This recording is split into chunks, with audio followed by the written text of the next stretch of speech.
El Núcleo Milenio para mejorar la salud mental de adolescentes y jóvenes IMAI, Centro de Excelencia de la Iniciativa Científica Milenio, financiada por ANID, presenta Sintoniza tu salud mental. Un espacio dedicado a la difusión del conocimiento científico sobre bienestar emocional, psicológico y social en Radio Universidad de Chile, 102.5 FM y radio.uchile.cl. Conduce la periodista Antonella Esteves. Sintoniza tu salud mental. Hoy día vamos a estar hablando de salud mental en jóvenes de la comunidad LGTBQ+. A propósito, la semana pasada estuvimos conversando respecto a salud mental en jóvenes universitarios y universitarias, y la pregunta para hoy día es, bueno, ¿de qué manera al interior de esta comunidad de jóvenes es particular los temas de salud mental vinculados con quienes están al interior de la comunidad de la diversidad sexual? Estamos con Marcelo Croquet, psicólogo y doctorante en salud pública de la Universidad de Chile, investigador del Núcleo IMAI, que está específicamente investigando estos temas. ¿Cómo estás, Marcelo? Bienvenido. Hola, bien, muchas gracias. Muchas gracias también por la invitación. Bueno, un placer poder tenerte aquí para poder desarrollar este tema que planteábamos inicialmente, y más tarde vamos a estar con Matías Trujillo, sociólogo y director ejecutivo de la Fundación Todo Mejora, que de alguna manera, y que aquí ponemos el dato, ¿no? La Fundación Todo Mejora se crea en contexto, según lo que yo tengo entendido, también considerando que efectivamente al interior de la comunidad de la diversidad, especialmente en la comunidad trans, por ejemplo, hay tremendos desafíos de salud mental, y que también la tasa de suicidios es más alta, la tasa de crisis, de pánico y otras expresiones de dificultades en términos psicológicos también es más alta. Y es así como, por ejemplo, en la encuesta nacional de la juventud del 2018 se demostró que el 40% de los encuestados LGTB tenían sintomatología depresiva alta, que solo es el 20% en jóvenes heterosexuales. El 19% tenía ideación suicida, mientras que en los heterosexuales es cerca del 6%. Esta última variable subía al 26% en las y los jóvenes bisexuales. Entonces, los datos nos dicen que derechamente los temas de salud mental son más desafiantes al interior de la comunidad, que incluye a jóvenes gay, bisexuales, lesbianas, trans y otros de la diversidad sexual. Quizás una pregunta de perogrullo, pero partir, ¿no, Marcelo? ¿Por qué sería esta comunidad más desafiada en términos de salud mental?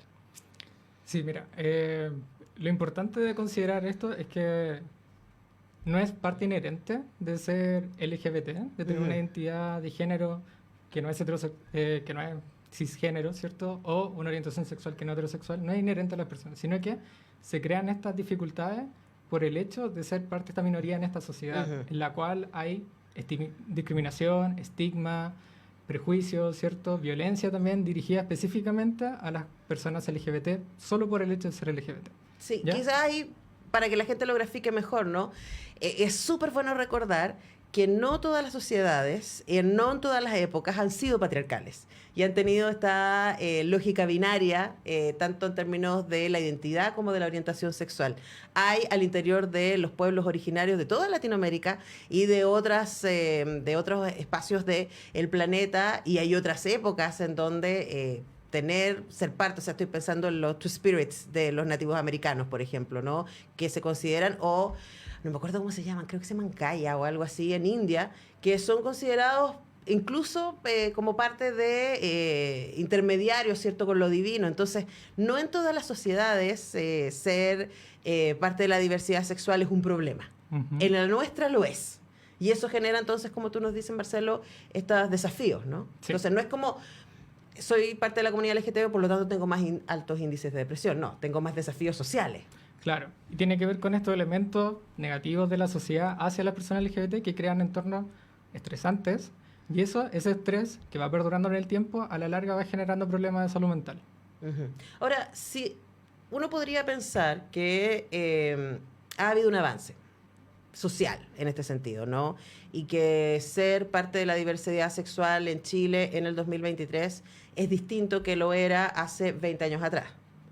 ¿Eso se ve en las cifras o se ve en la interacción que tiene los equipos de salud mental con el mundo de la comunidad LGTB? Yo creo que se puede ver en diversos ámbitos, ¿ya? Se puede ver en ámbitos familiares, por ejemplo, en los colegios, que hay mucha mayor aceptación. Por ejemplo, también en ámbitos de salud, la atención de salud, que hay profesionales mucho más capacitados, con conocimiento en temas de diversidad sexual y de género. Sin embargo, la sociedad todavía permanecen estos problemas en la sociedad. Todavía existen múltiples problemas que nos estamos enterando, por ejemplo, por redes sociales o por instituciones como fundaciones como el Móvil, por ejemplo, que recopilan indicadores respecto a la violencia, la discriminación, a los discursos de odio también. Y un elemento importante es que, a pesar de que hay mayor aceptación, en la medida que también hay más visibilidad, también hay una fuerte voz en contra que hace que digamos, estos estereotipos, estos prejuicios, todavía perduren en la sociedad y sigan teniendo el efecto en las personas. Sí, es interesante como lo planteas, porque a veces nos olvidamos, y de repente, tenemos votaciones como las que acabamos de tener y nos recuerda que hay un porcentaje de la población que se identifica de manera muy fuerte con ciertas miradas más conservadoras que en esos discursos son consideradas como valores, ¿no? Los valores de la familia tradicional, los valores, recuerdo hace poco, alguien decía como, no, es que ustedes los progresistas quieren dividir la sociedad. Y claro, uno puede decir, en esa mirada hay una concepción de sociedad en donde está todo más tranquilo si cualquier voz divergente está escondida, está silenciada, ¿no? Entonces, claro, no es que antes no existieran estos problemas, sino que no los veíamos. Claro, sí. No eran, y digamos, no tenían el protagonismo que ahora tienen en algunos elementos. Por ejemplo, ahora vemos personas LGBT en las series de Netflix, en música, por ejemplo, en personajes de la televisión. Antes probablemente no eran personas tan visibles. Claro, y eso generaba otro tipo de problemas, ¿no? Me estoy imaginando, me acuerdo hace muchos años atrás en una entrevista, la destacada directora Marialy Rivas me cuenta que ella creció, siempre se sintió lesbiana. Pero pensaba que ella era la única que le pasaba eso, mientras crecía, ¿no? Y que de repente vio en la televisión la noticia del amor entre Celeste Carballo y Sandra Mianovich, y fue como, ¡ah! Hay otras mujeres en el mundo que les pasa esto, ¿no? Entonces, por un lado, esa visibilización, me imagino, y ahí va una pregunta, ¿no? Ayuda a la salud mental de quienes pertenecen a la comunidad LGTBQ+, decir, mira, no estoy solo, estoy siendo representado en los medios de comunicación, por ejemplo. ¿Eso les ayuda? Sí, claramente. Especialmente si tenemos buenos referentes, yo creo, porque a través de la historia, en las diversas producciones culturales, también la representación de las personas LGBT durante la historia no siempre ha sido buena. Por ejemplo, hubo un periodo del cine en el cual las representaciones de las personas LGBT era a través de personas que les pasaba algo, se morían, por ejemplo, con la pandemia del VIH, era siempre visiones más negativas respecto al ser LGBT. Sin embargo, ahora tenemos una diversidad de expresiones y el hecho de poder ver, por ejemplo, en televisión a una persona que es como uno genera un impacto en la persona de primero entenderse, entender otras realidades, poder comprender que uno no está solo en el mundo y también hay otras personas que comparten la misma experiencia o una experiencia similar también. Entonces, claramente tiene un impacto, podría tener un impacto positivo en las personas, también en términos de autodescubrimiento, ¿cierto? También de generar comunidad, yo creo. También por eso la importancia del mundo del Internet, de los foros, también en crear comunidad al respecto entre personas que son parte de la comunidad LGBT. Sí, te escuchaba y les recuerdo que conversamos con Marcelo Croquet, psicólogo y doctorante en salud pública de nuestra universidad, que de hecho está haciendo su tesis doctoral vinculada con la investigación sobre salud mental al interior de la comunidad LGTB. Estaba pensando mientras te escuchaba, guié una tesis hace unos años atrás de un alumno que era un chico gay y que investigó una serie de películas chilenas sobre romances entre hombres, ¿no? Y nos llamó la atención en ese momento cómo en todas las películas el romance era un problema. O sea, no era un elemento más, sino como un hombre que amaba a otro hombre, era el corazón del drama al interior de la película, más que, no sé, pues, es algo naturalizado y bueno, esto es lo que sucede y además, no sé, el problema es con el papá o está buscando trabajo, o drogas o lo que sea, ¿no? El problema es eso. Eso también es un mensaje muy fuerte, ¿no? Versus poder ver, no sé, estoy pensando en una serie como Sex Education, por ejemplo, o Queer Eye, toda esta serie, ¿cierto?, de varones de la comunidad LGTB que acompañan a otros, ¿cierto? Y ahí vemos también otros valores, que es como la creatividad, la libertad, el juego, etcétera. Y en ese sentido pienso que ese tipo de representaciones apropiadas no solamente puede ayudar a que las personas se sientan acompañadas, sino también que puede ayudarnos a nosotros que estamos fuera de la comunidad a derribar algunos prejuicios. Pero es un tema tremendamente importante, ¿no? Sí.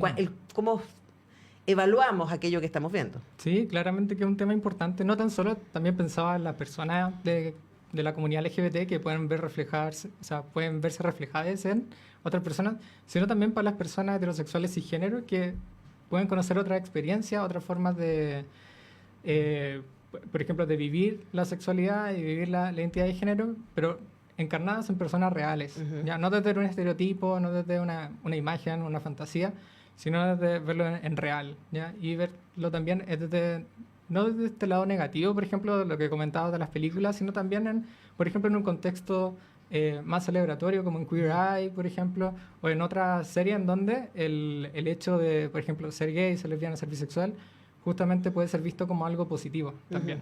Y claro, y como parte de ser persona, Claro. ¿no? Como un elemento más de la identidad. Ahora, tu trabajo busca describir y analizar las inequidades en salud mental asociadas a la orientación sexual e identidad de género, los factores individuales relacionados con los problemas de salud mental y las barreras para la búsqueda de ayuda en jóvenes universitarios LGTBQ+. ¿Qué has descubierto, Marcelo? Ya, bueno, lo principal yo creo que lo podría resumir en que hay inequidad entre ámbitos. Primero, en la prevalencia de problemas de salud mental, eso es decir, el porcentaje de gente que tiene problemas de salud mental es mayor en población LGBT versus en población heterosexual y cisgénero. Y por si acaso, la población cisgénero, para quienes no saben, son aquellas personas que su género es concordante con su sexo asignado al nacer. Por ejemplo, si nace mujer, ¿ya? Ese es el sexo que le asignaron y se identifican también como mujer. A eso le llamamos cisgénero, ¿ya? Entonces, eso por un lado, la mayor prevalencia de problemas de salud mental. Segundo, que hay dificultades de acceso, ¿ya? Y esto puede verse, por ejemplo, que las personas LGBT pueden tener alguna necesidad de salud mental, pero pueden ver limitado el acceso a esta porque pueden tener miedo de que los profesionales les discriminen, haber sufrido discriminación con algún profesional de salud mental.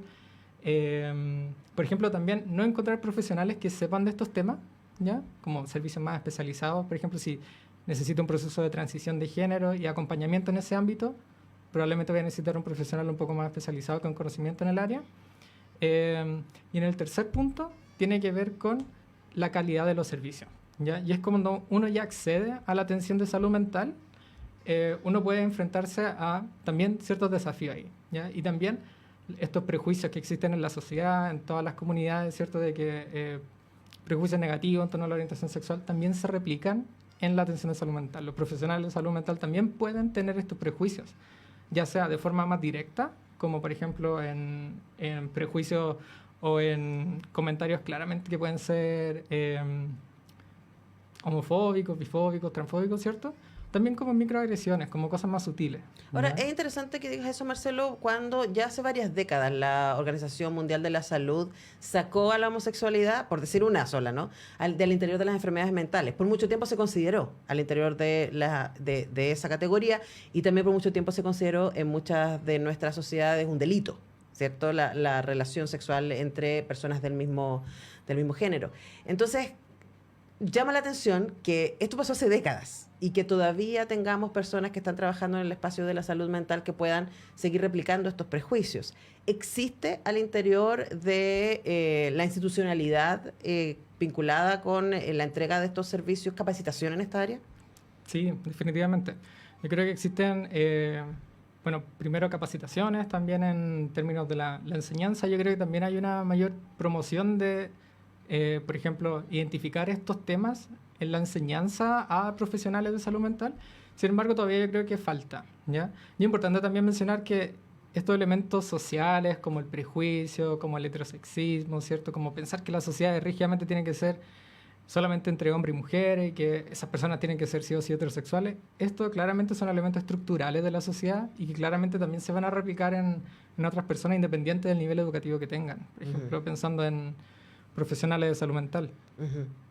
Bueno, según tengo acá mi estupenda pauta, hay hoy un proyecto para este año llamado Taller de Sensibilización y Habilidades Afirmativas Transversales para la Atención de Jóvenes LGBT+, que aspira a entregar contenidos a futuros profesionales de salud para promover una atención respetuosa, sensible y apropiada a las necesidades de jóvenes LGBT+.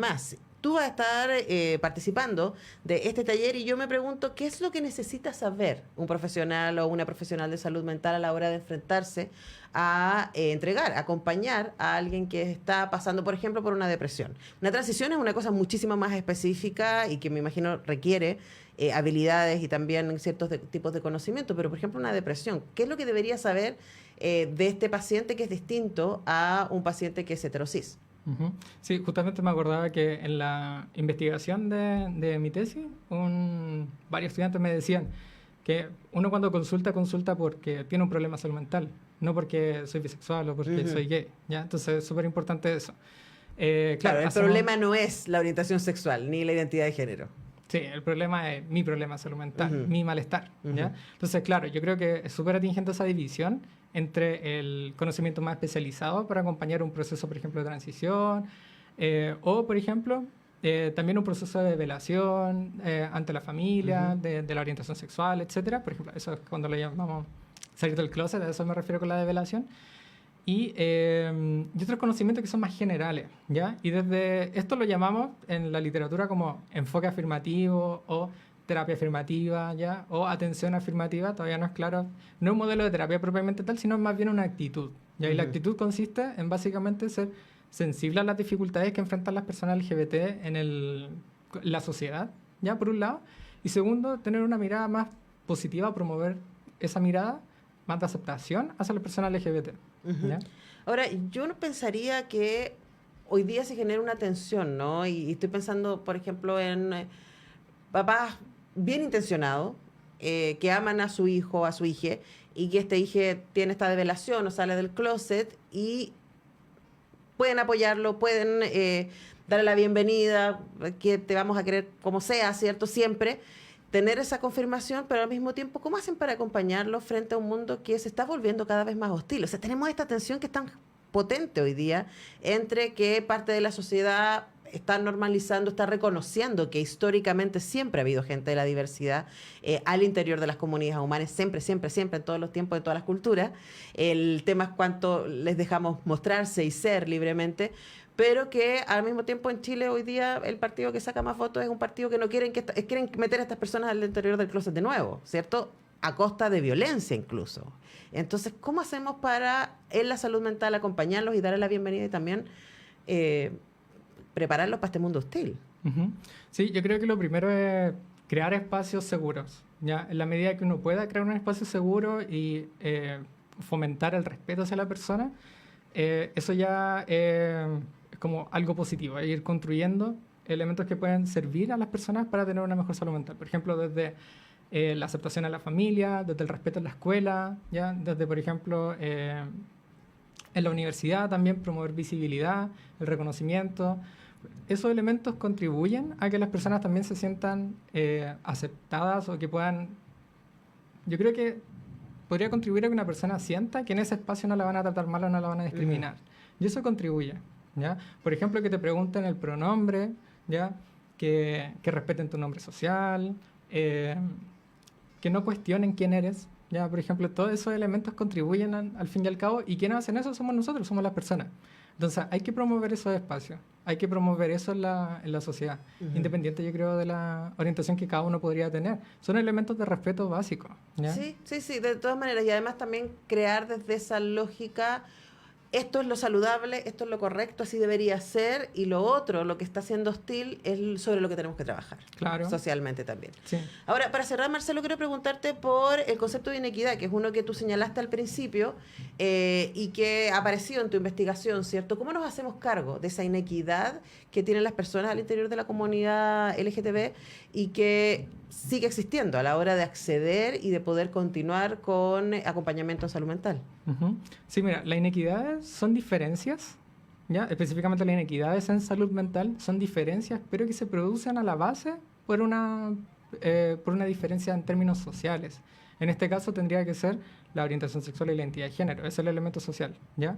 Que está a la base, ¿cierto?, la discriminación, la violencia, etcétera, ¿ya? Entonces son diferencias que ocurren en salud mental, como por ejemplo la mayor prevalencia de problemas, pero que se deben a elementos sociales, ¿ya? ¿Cómo nos hacemos cargo? Yo creo que hay diversos elementos, ¿ya? Pero el primero que se me viene a la mente es el término de política, ¿cierto? Intervenciones que contribuyan a la salud mental de personas LGBT, ¿ya? Por ejemplo, en crear entornos en la atención de salud que sean respetuosos, ¿cierto? En promover capacitaciones a las personas que ya trabajan en salud, por ejemplo. De esa forma yo creo que podríamos ir avanzando. Hay muchas otras elementos que precisamente ahora no se me ocurren.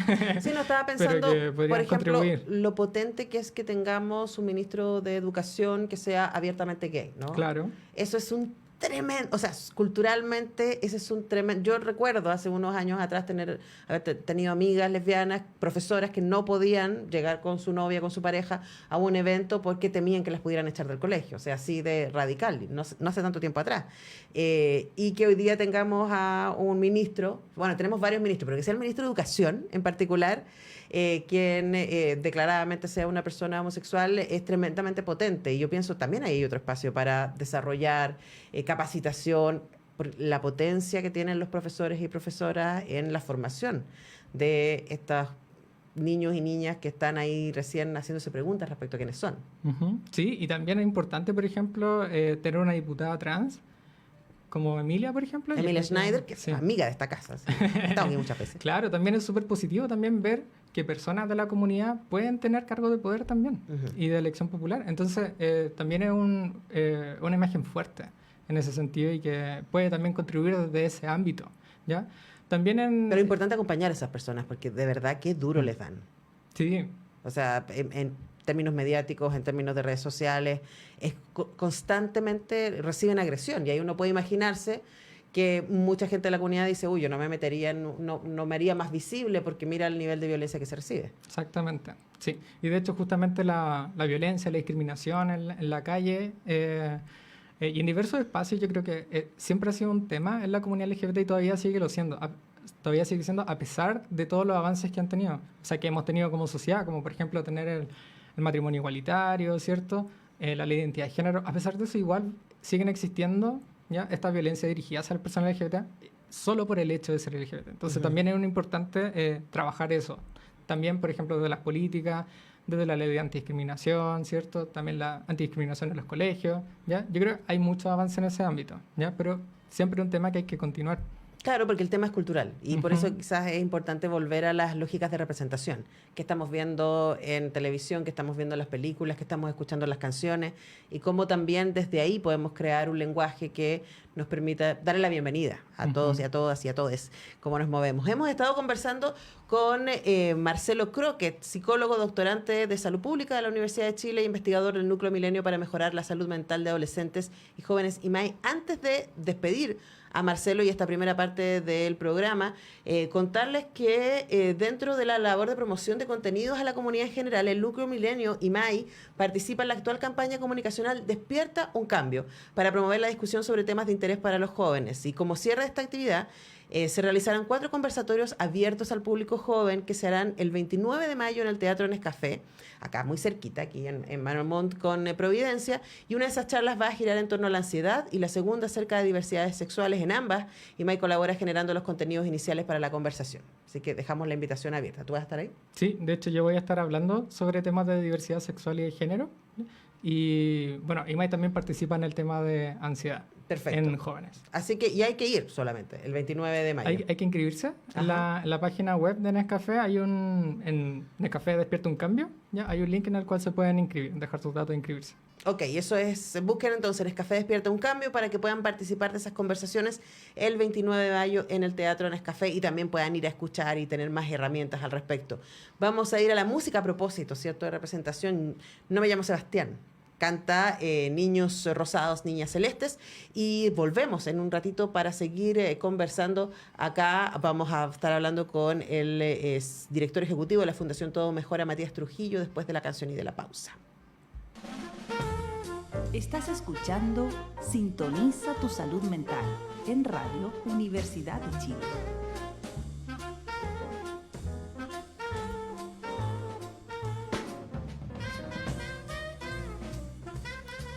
Ayer, 17 de mayo, se conmemoró el Día contra la Homofobia y lamentablemente importante que sigan existiendo estos días porque la homofobia sigue siendo un problema y ese problema sigue afectando a jóvenes que son parte de la comunidad LGTBQ+. Como nos decía recién nuestro invitado, el investigador Marcelo Crockett, el problema de la alta presencia de ansiedad, de depresión y de acción suicida en jóvenes que son parte de la comunidad LGTBQ+, tiene que ver con el contexto en donde nos movemos. No tiene que ver con una condición que esté asociada a su identidad sexual o a su orientación, sino que tiene que ver con los niveles de discriminación que ellos, ellas y ellas reciben.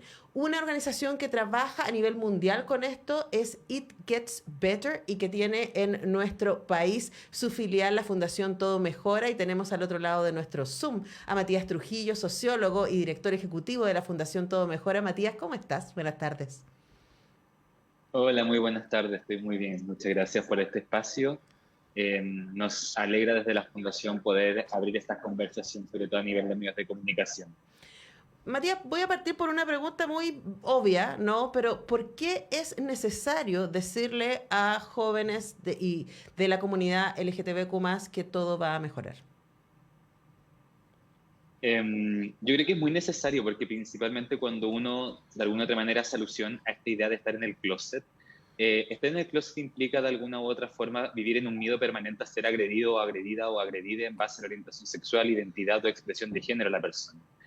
Creemos que en una sociedad democrática nadie debería sentirse con miedo a ser quien realmente es por una característica que al mismo tiempo es inherente a la propia existencia.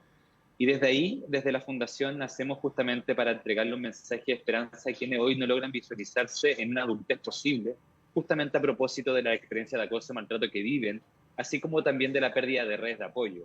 Cabe señalar que uno de las agravantes o uno de los factores que agudiza las condiciones de salud mental en población infanto-juvenil y adolescente tiene relación con que no tienen personas que de alguna u otra manera puedan socorrerles, que les puedan ofrecer servicio o incluso un abrazo o una palabra de apoyo ante momentos difíciles. Uh-huh. Ahora quisiera detenerme ahí, ¿no? En la pérdida de redes de apoyo, porque es tremendo pensar que hay personas que por ser ellas mismas, por ser fieles a quienes son, a lo que sienten, pierden a su familia. O su familia los pierde a ellos, a ellas, ¿no? ¿Cómo se puede acompañar, pensando que quienes estamos en el espacio del aula o quienes son compañeros de trabajo, etcétera? ¿Cuál es el rol que podríamos tomar para poder acompañar a estas personas que están en una situación de tremenda fragilidad, pensando que los seres humanos somos seres que necesitamos redes para sobrevivir? Sí, yo creo que es una pregunta interesante porque de alguna u otra manera interpela al mundo adulto, yo creo que desde dos lugares muy sensibles. Por una parte, porque te obliga a reconocer con humildad también lo que no sabes. Hoy, por ejemplo, estamos en un país en donde las generaciones más jóvenes pueden descubrir o han explorado nuevas categorías de identidad, nuevas categorías de orientaciones sexuales que muchas veces el mundo adulto ni siquiera se permitió reflexionar que existían. Cabe señalar que en la generación, por ejemplo, en los 90 o mucho antes, el nacer era automáticamente una experiencia heterosexual y de alguna otra manera te identificabas con tu género que te asigna al nacer. No es más si no fuese por la ley de identidad de género, en que estuvo por mucho tiempo resistiéndose a nivel legislativo justamente porque no se entendía el concepto de identidad de género. Y hoy es una reflexión que está abierta y que sin ir más lejos en otros países, tales como en Estados Unidos, por ejemplo, el mundo adolescente que cada vez en mayor medida se identifica con un género no binario antes que con lo tradicional de lo masculino o lo femenino. Por lo tanto, como mundo adulto tenemos que actualizar justamente nuestra forma de entendimiento y la manera en que nos relacionamos de manera sexual y afectiva. Por su parte, también cabe señalar que a partir de la última encuesta de la Instituto Nacional de la Juventud, es que cada vez hay más adolescentes y jóvenes que se atreven a identificarse como parte de la comunidad LGBTIQA+, por lo tanto, establece un segundo desafío para el mundo adulto. O sea, yo no solamente tengo que entender o conocer estos temas, sino también tengo que saber qué hacer justamente para cuidar el desarrollo integral de la persona que tengo a mi cuidado. Y ese cuidado, de alguna u otra manera, también exige la responsabilidad de buscar redes de apoyo, de poder quizás mirar algunas prácticas que tengo desde la parentalidad o desde la experiencia pedagógica o desde la experiencia clínica en el caso de los centros de salud. Y en ese sentido me parece relevante que podamos atender, por una parte, a la postura afirmativa en el sentido de no cuestionar la identidad. acá en Chile estamos muy acostumbradas finalmente a opinar de otras personas, y yo creo que es importante que hoy en día dejemos esa práctica. Y no sé si ustedes, esta audiencia, conoce la ley de los 5 segundos, en que yo solamente puedo hablar de alguien si es que esa persona en 5 segundos puede cambiar algo. Si es que en 5 segundos, por ejemplo, puedo subirme el cierre, en 5 segundos puedo arreglarme la corbata, en mi caso, por ejemplo, o si estuviese usando. Pero no puedo opinar de algo que una persona no se demora más de 5 segundos. No puedo hablar de el color de piel de una persona, no puedo hablar sobre su orientación sexual de la persona, no puedo hablar sobre la identidad de género, y esos son límites que hoy me parece interesante que podamos relevar, justamente a propósito de la conmemoración del Día contra la Homo-Bi-Transfobia. Ahora, te escuchaba, Matías, y pensaba, y recuerdo que conversamos con Matías Trujillo, director ejecutivo de la Fundación Todo Mejora, de que tenemos una crisis generacional hoy día, ¿cierto? Y que ese es uno de nuestros mayores desafíos. Tenemos una crisis generacional de la norma, no de la realidad, sino de la norma. Pensemos que qué es lo que consideramos normal y luego deseable es algo que está instalado culturalmente y que no siempre ha sido así, no en todas las sociedades, no en todas las épocas. Y por lo tanto es importante decir que necesitamos poder encontrarnos, ¿no? Ya que eso, lo que consideramos normal, está siendo puesto a prueba. Creo que eso es interesante.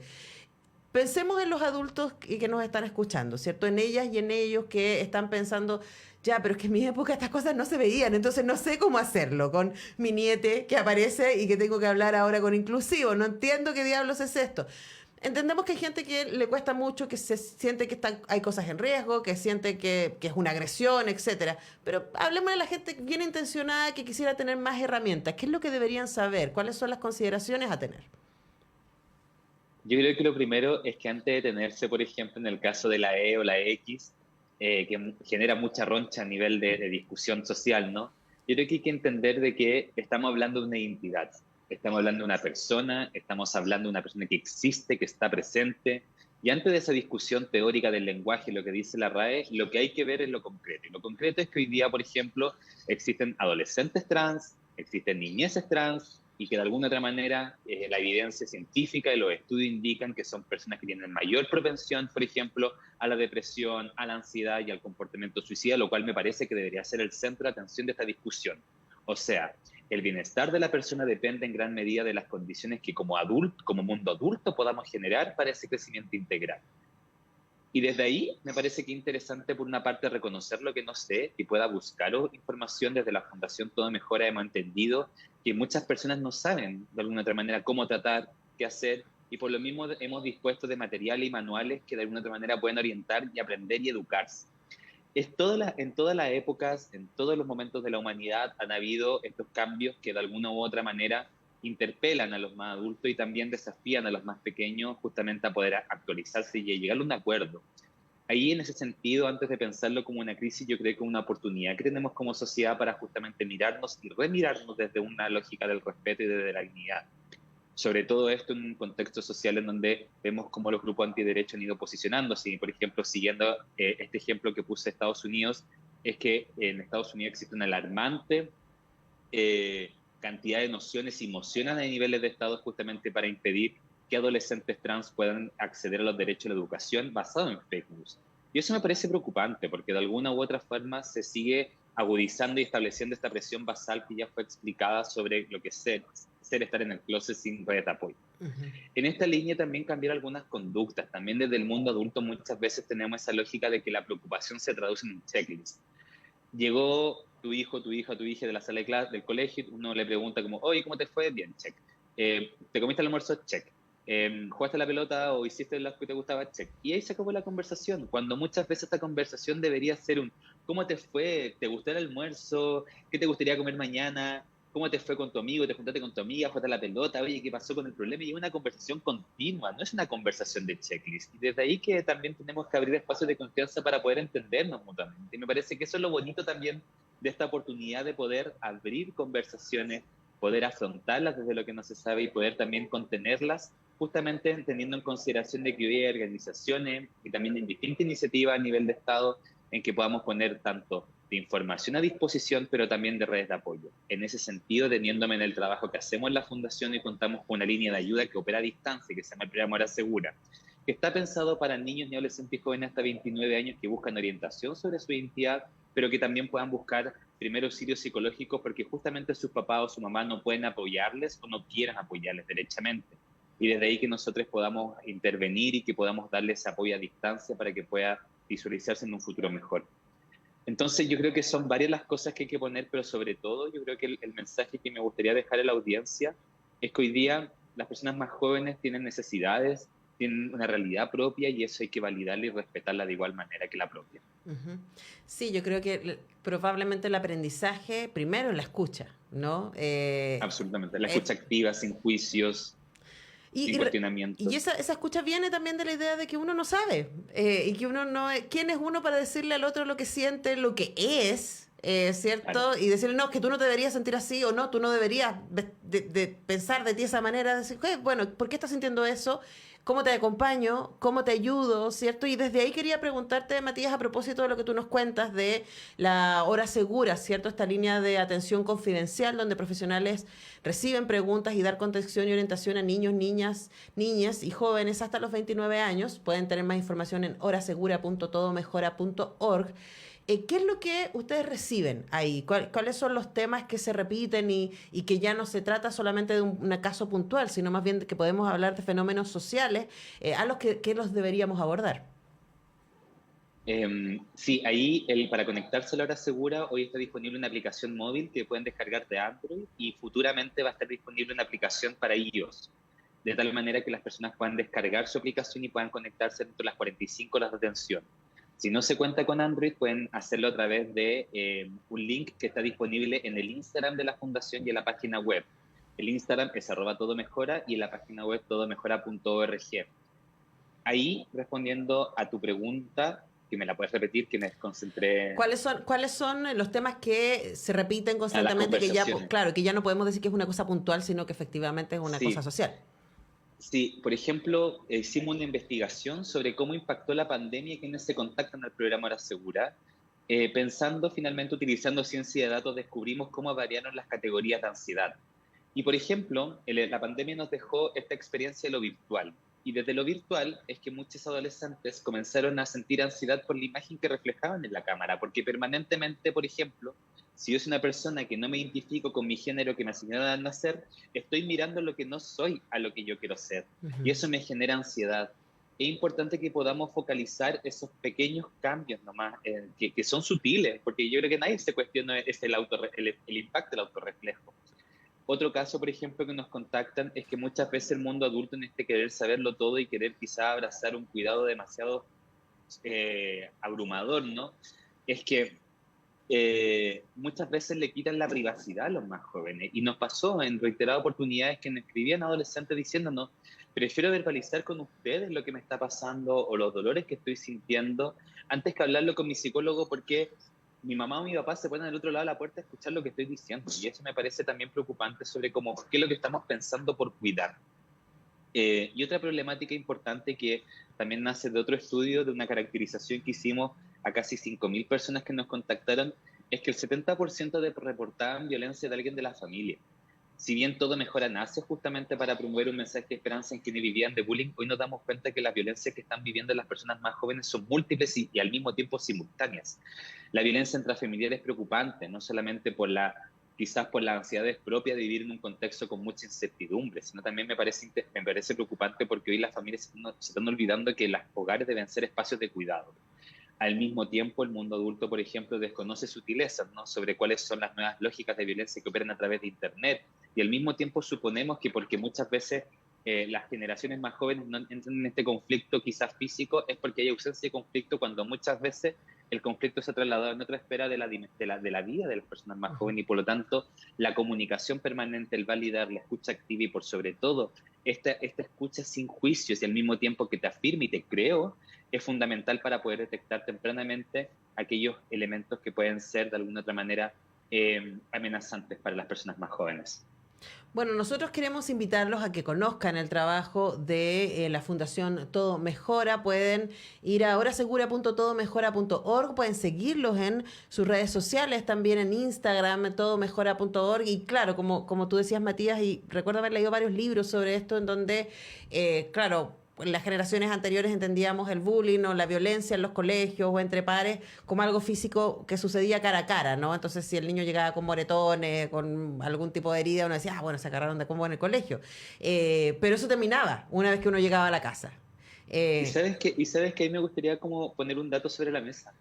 Está en Japón, por ejemplo, que tienen bastante estudios avanzados sobre lo que es la convivencia escolar, han descubierto que las cicatrices emocionales que te deja haber sido víctima de bullying te pueden acompañar hasta 40 años. O sea, estamos hablando de un fenómeno que no solamente ocurre en un momento puntual de tu niñez o adolescencia, sino que también te puede acompañar por el resto de tu vida.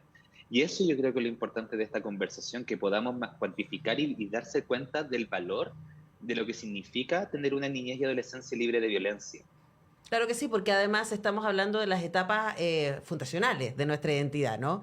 Del momento que nosotros vamos aprendiendo a querernos, a aceptarnos, a conocernos, y por eso que es tan importante el trabajo que se hace desde la Fundación Todo Mejora, el trabajo que se hace desde el Núcleo Milenio para mejorar la salud mental de adolescentes y jóvenes, porque esos son los simientes de los adultos y adultas del futuro. Así que tenemos tarea que hacer, pero sobre todo la primera tarea es escuchar.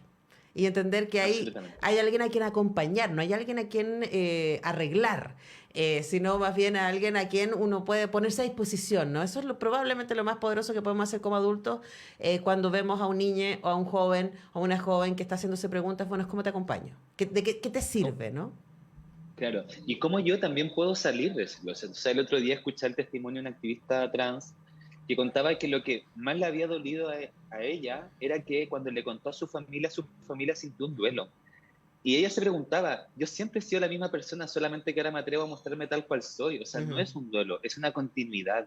Y ahí yo creo que está el que podamos poner el valor de nuestras relaciones humanas desde el cariño, desde el amor, desde la comprensión y sin cuestionar. Al final las personas de alguna otra manera vivimos un proceso, nadie tiene la vida resuelta y eso tampoco pasa en la adultez. O sea, es una ilusión pensar de que en nuestra adultez hoy tenemos nuestra vida absolutamente resuelta, no tenemos ninguna cicatriz, no tenemos ninguna herida del pasado, no tenemos ningún trauma que se esconde bajo la cama.